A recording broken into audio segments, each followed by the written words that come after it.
जय हिंद फ्रेंड्स, मैं हूं आपका साथी भूतपूर्व सैनिक मनोज सिंह और आज की वीडियो के माध्यम से हम जानेंगे सेना में एक धर्मगुरु का क्या काम होता है, यह धर्मगुरु किन किन धर्मों के सेना में लिए जाते हैं और उनका पे स्केल से लेके उनका काम तक क्या होता है। तो सारी जानकारी आपको मैं इस वीडियो के माध्यम से दूंगा, लेकिन उससे आगे बढ़े उससे पहले एक छोटी सी रिक्वेस्ट, अभी तक चैनल सब्सक्राइब नहीं किया है तो फ्री में चैनल सब्सक्राइब कर लीजिए, क्योंकि इस चैनल पे आपको आर्मी भर्ती टिप्स, आर्मी रिक्रूटमेंट प्रोसेस और आर्मी मोटिवेशन वीडियो मिलते ही रहते हैं। तो friends, without wasting any time let's start.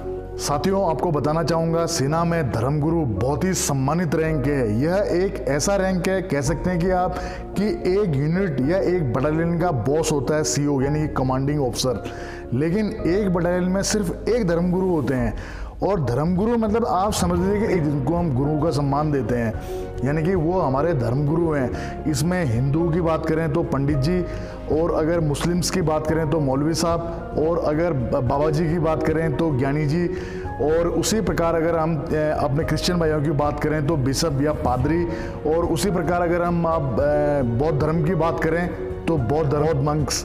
तो फ्रेंड्स, ये वो सम्मान लोग हैं जिनको कि सेना में बहुत ही सम्मान मिलता है और इनका सम्मान सेना का सर्वोच्च अधिकारी भी करते हैं। जैसे मैं बात करता हूँ आपके साथ में बटालियन के सीओ की, तो सीओ भी जब सुबह ऑफिस में जब पंडित जी और सीओ की मुलाकात होती है, वो उनके पास में आते हैं और मंदिर की प्रसादी उनको खिलाते हैं, तो वो भी उनको सम्मानित में जय हिंद या नमस्ते बोलते हैं। तो फ्रेंड्स, हमारे भारत की सभ्यता और संस्कृति हमेशा से ही बड़ों का सम्मान करने और अपने गुरुजनों का सम्मान करने हमें यही चीज़ सिखाती है, और वही चीज़ फौज में भी होता है। तो फ्रेंड्स, बात कर लेते हैं आपकी धर्मगुरु का सेना में काम क्या होता है। तो फ्रेंड्स, सबसे पहले बात कर लेते हैं कि धर्मगुरु का भारतीय सेना में क्या काम होता है। तो फ्रेंड्स, आपको बताना चाहूँगा कि आप लोग जब भी इंडियन आर्मी में आप सिलेक्ट होते हैं, अगर आप रिक्रूट बनते हैं, तो तब तक आप एक ट्रेन सोल्जर नहीं बनते हैं या तब तक आप एक सिपाही नहीं बनते हैं जब तक कि आपकी कसम परेड ना हो जाए। आपने वर्ड तो बहुत ही सुना होगा, कसम परेड। जानते हैं इसका मतलब क्या होता है? इसका मतलब ये होता है कि जब आपकी ट्रेनिंग पूरी हो जाती है, आप अपनी ट्रेनिंग में हर एक चीज़ों में पास हो जाते हैं, फिर जाके आपको कसम परेड खिलाई जाती है और उस दिन से आप एक सेना में पक्के सोल्जर होते हैं, यानी कि ट्रेंड सोल्जर बोलते हैं। तो उसमें जो कसम खिलाई जाती है, अगर आप हिंदू धर्म से हैं तो आपको गीता की कसम खिलाई जाती है, अगर आप मुस्लिम से हैं तो आपको कुरान शरीफ की कसम खिलाई जाती है, अगर आप एक सिख धर्म से हैं तो आपको गुरु ग्रंथ साहिब की कसम खिलाई जाती है, अगर आप ईसाई धर्म से हैं तो आपको बाइबल की कसम खिलाई जाती है। उसी प्रकार अगर आप बौद्ध धर्म से हैं तो आपको अपने धर्म की पुस्तक से कसम खिलाई जाती है। तो फ्रेंड्स, यहाँ पर थोड़ा सा बौद्ध धर्म के बारे में मुझे नॉलेज थोड़ा कम है, उसके लिए मैं माफ़ी चाहूँगा पहले ही।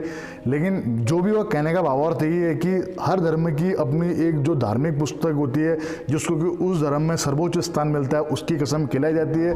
और कसम पता क्या खिलाई जाती है कि मैं अपना नाम लेते हैं कि यह वचन लेता हूं कि मैं सेना के आदेशों का किसी भी परिस्थिति में, चाहे आग, हवा, पानी के रास्ते भी अपने कर्तव्य का निर्वहन करूंगा, यानी अपने कर्तव्य का पालन करूंगा।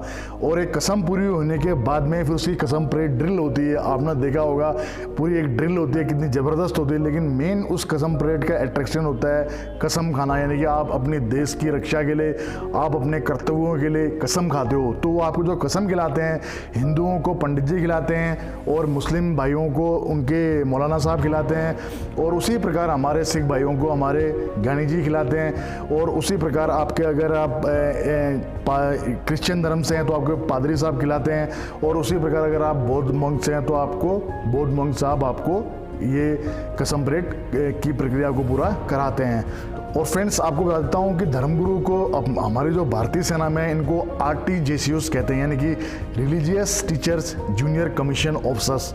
और बता दूं कि सेना में एक मतलब कैटरिंग JCOs के बाद में आप बोल सकते हैं कि यही एक ट्रेड है कि जिसमें डायरेक्ट JCOs यानी कि जूनियर कमीशन ऑफिसर्स की भर्ती होती है, और उनका जो पे ग्रेड होता है 4200 रुपये इनका ग्रेड पे से स्टार्ट होता है। तो कहने का मतलब है कि बहुत ही अच्छा, बहुत ही सम्मानित और बहुत ही अच्छी पोस्ट है, जिसके लिए अगर आप लोग इनकी क्राइटेरिया में आते हैं तो आप लोग इसमें अप्लाई कर सकते हैं। अभी हरियाणा और चंडीगढ़ की ये भर्ती आई हुई है, तो मैंने तभी आप लोगों को वादा किया था कि इसको लेके मैं आपको वीडियो बना दूंगा।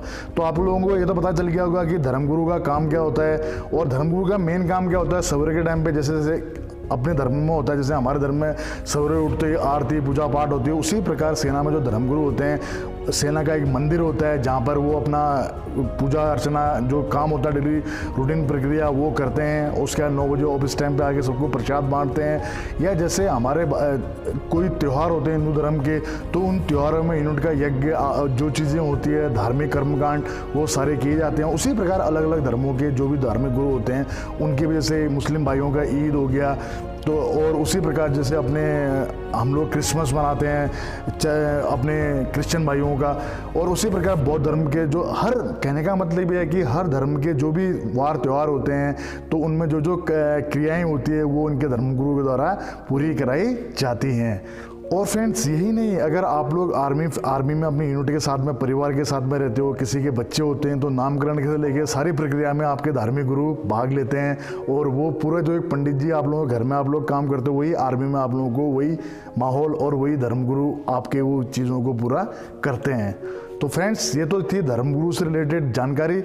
अब बता देता हूँ आपको धर्मगुरु का सिलेक्शन प्रोसेस की दोनों का क्राइटेरिया क्या क्या है, क्या आपकी योग्यता होनी चाहिए, क्या आपकी एज होनी चाहिए, पूरा आपको भर्ती प्रोसेस आपको बताता हूँ। फ्रेंड्स सबसे पहले बात करते हैं उम्र की, यानी कि इसके लिए एज कितनी होनी चाहिए। तो आपको बताना चाहूँगा कि धर्मगुरु के लिए जो एज है वो होनी चाहिए आपकी 25 से लेके 34 साल। तो फ्रेंड्स अब बात करते हैं इसके एजुकेशन क्राइटेरिया की। आपको बता देता हूँ कि एजुकेशन क्राइटेरिया किस धर्म में क्या क्या मांगा जाता है। तो फ्रेंड्स सबसे पहले बात करते हैं पंडित जी से, यानी कि हिंदू धर्म से, कि हिंदू धर्म के पंडित जी के लिए आपको क्या क्या योग्यताएं होनी चाहिए। तो मैंने बता दिया आपकी सबसे पहले तो एज 25 से 34 के बीच में होनी चाहिए, आप ग्रेजुएट होने चाहिए, और साथ ही आपके पास में आचार्य इन संस्कृत होना चाहिए या शास्त्री इन संस्कृत विद 1 ईयर डिप्लोमा। तो ये है पंडित जी का क्राइटेरिया अगर आप पंडित जी बनना चाहते हैं सेना में। तो फ्रेंड्स उसके बाद बात करते हैं आपके सिख धर्म की। तो उनको जो ग्रंथी होते हैं, तो ग्रंथी के लिए आपको चाहिए सिख कैंडिडेट विद ज्ञानी इन पंजाब, यानी कि अगर आप सिख कैंडिडेट हैं तो आपको ज्ञानी होना चाहिए पंजाब से, और ग्रंथी की आपको गुरु ग्रंथ साहिब की अच्छी जानकारी होनी चाहिए। अब फ्रेंड्स बात करते हैं मौलवी साहब की।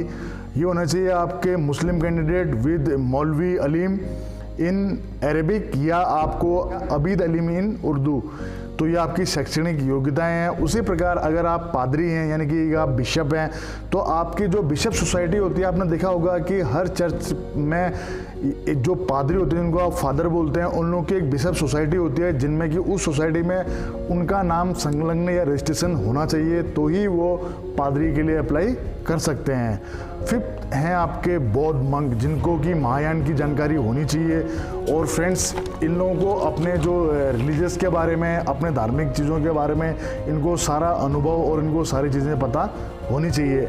तो फ्रेंड्स ये तो थी शैक्षणिक योग्यताएं। अब बता देता हूँ आपको फिजिकल क्राइटेरिया कि इनका फिजिकल क्राइटेरिया क्या होता है।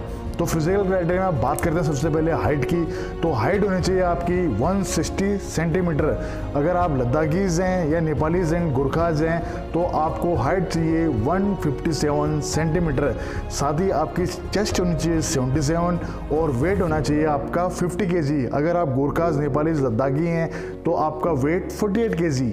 दोस्तों हाइट मेजरमेंट के बाद में फिर होता है आपका फिजिकल, और फिजिकल में यहाँ आर्मी की तरह सारी चीज़ें नहीं होती है, सिर्फ 1600 मीटर की रेस होती है जिसको कि आपको 8 मिनट में कंप्लीट करना पड़ता है। यहाँ पर कोई आपके पुलअप्स नहीं होंगे, न यहाँ पे आपके 9 फीट डिच होंगे, ना आपका जिग जैग बैलेंस होगा।